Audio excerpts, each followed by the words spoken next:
Hello honeys, it is Monday today. I'm feeling good. I just realized I never finished the story of why I've never ever been on any type of contraceptive in my life and why I'll probably never use them. So I want us to get into that, but before we do that, let me remove these things that's going on my head here. Not the wig though, just this, and sit properly. Let me actually put this camera on a stand and let's have a chat. It's a bit of a story time as well, I suppose.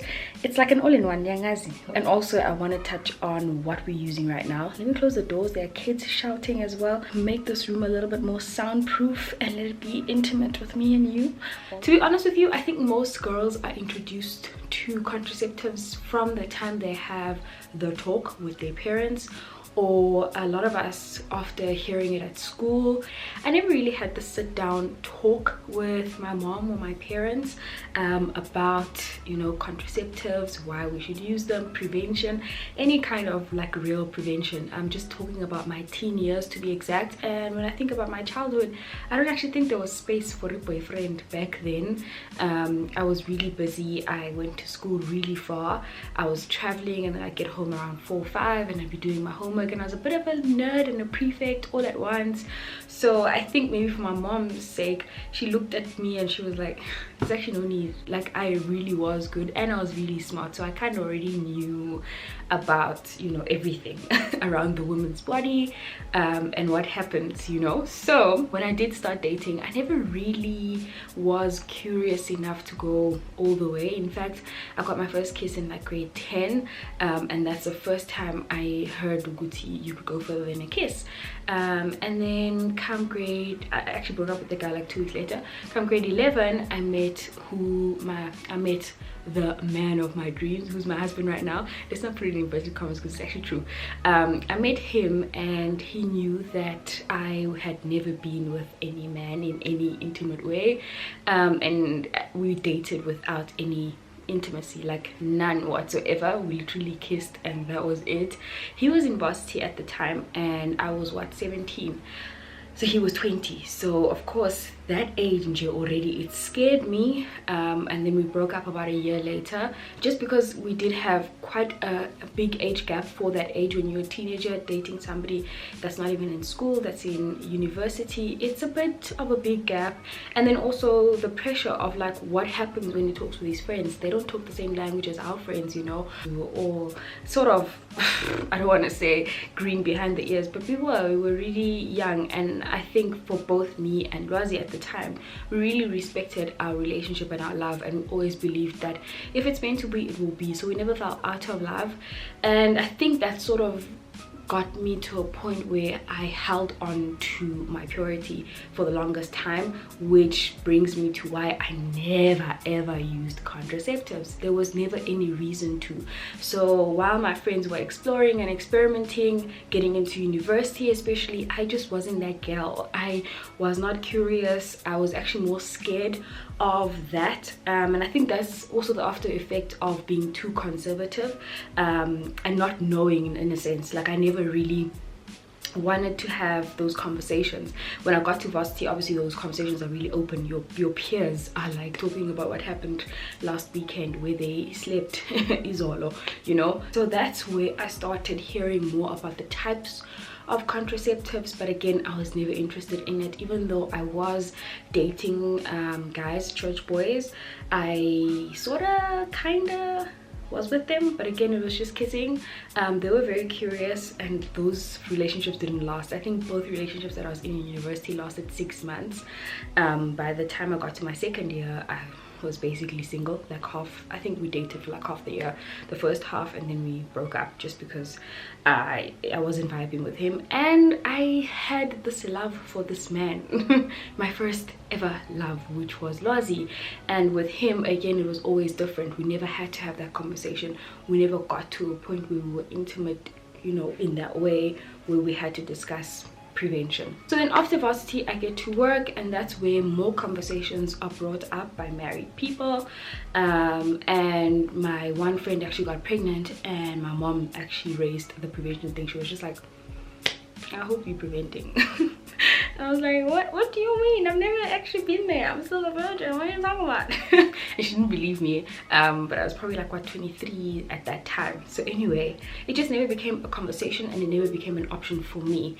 Getting married, when we were doing our premarital counseling, our pastor's wife did discuss contraceptives with me, and she explained how they work, the different types, you know, in terms of like which process they curb first. So at which point do they actually cut or come into effect, but it stops here. Is it the fallopian tubes, or is it the embryo, and all of those things? I don't want this to be a science lesson, but that's basically the lesson I got surrounding contraceptives. So yeah, when me and Rosie were about to get married, about maybe a few months before getting married, we obviously had to discuss what the options are for us in terms of contraceptives. And because this was obviously a discussion in our premarital counseling, it was a big conversation for both of us. For him, he was like, I don't see the reason. It is your body, it is your choice, but I don't see the reason for it. His main concerns were my body changes, my skin, and how it can obviously affect my hormones, my moods, all of those things. And he was like,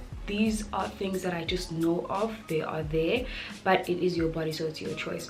Of course, for me personally, the biggest question was, why would I use contraceptives when I've never had any reason to do so? In my teens, in my early 20s, and now I was in my mid 20s about to get married, the biggest question for me was, what am I actually preventing? Do I want children? And the answer was yes. So boom, I got to a conclusion that there's no need for that. And then we learned about the calendar method. Getting married, we didn't want to have kids right away. We wanted to enjoy our marriage, we wanted to enjoy ourselves, we wanted to enjoy each other. So we used the calendar method. The calendar method is basically doing the things that need to be done naturally during the time when I'm not ovulating, so when there's no egg released and ready to do the things, you know. However, when you are ready to make a baby, is to do things naturally when you are ovulating, when obviously you are the most fertile. Clearly that did not fully work. We wanted to at least keep at it for a good year before having children, but then 8 months later, boom, I found out I was pregnant with Fez, the little guy who's making a noise in the background right now. So I got pregnant with him around 8 months of us being married, and yeah, that went out the door. After giving birth, right away my gynae wanted to sit down with me and find out if I've ever used a contraceptive and what the way forward is. She literally sat down with me and told me to go on a specific one which wouldn't affect my period, and it has minimal effects on your body, you know, body changes and all of those things. Again, I was like, okay, I'll hear you. She gave me a prescription. She was like, go to the pharmacy, and Yolz just didn't do that. I just don't see the point of doing something that's going to affect my body in some type of way. Even if it's minimal, it's going to stop my hormones from me reproducing, which I have nothing against having more children. We want a lot of children. Yes, we might not want it now, which is why we're still using the calendar method. This time we're just strict. We don't play now.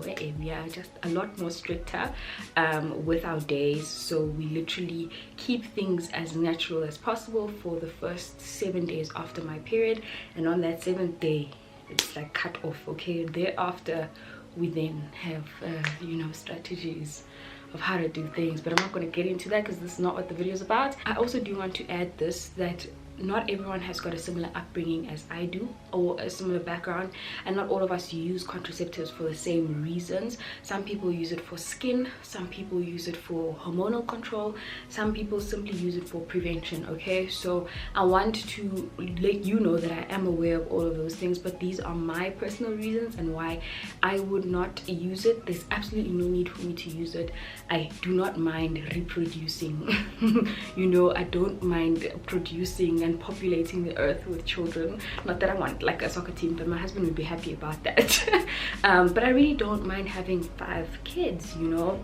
But that is my personal opinion. Again, I want to mention that for me, abstinence was a big part of why I did not use contraceptives ever, because I literally abstained. So there was no reason for me to directly have any interaction with them.